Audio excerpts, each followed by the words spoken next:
At yun na nga guys, good morning, good morning. Dito tayo ngayon sa Bito National School sa Silang, Cavite. Okay, dahil masyado tayong maaga, August 23, 2023, may event ata ang mga teacher.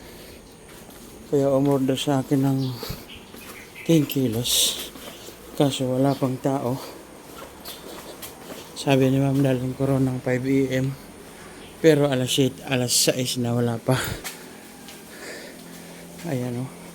Okay guys. May mga school supply na ba? Sa 29 na ata ang pasukan. Okay.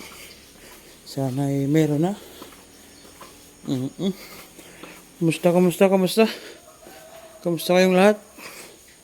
Sana ay nasa mabuting kalagayan. At alright na alright. Oh, walang katao-tao guys. Pero doon sa kantin kanina, habang palapit ako, may naririnig akong boses. Pero wala naman tao pagdating ko. Tapos nakalak.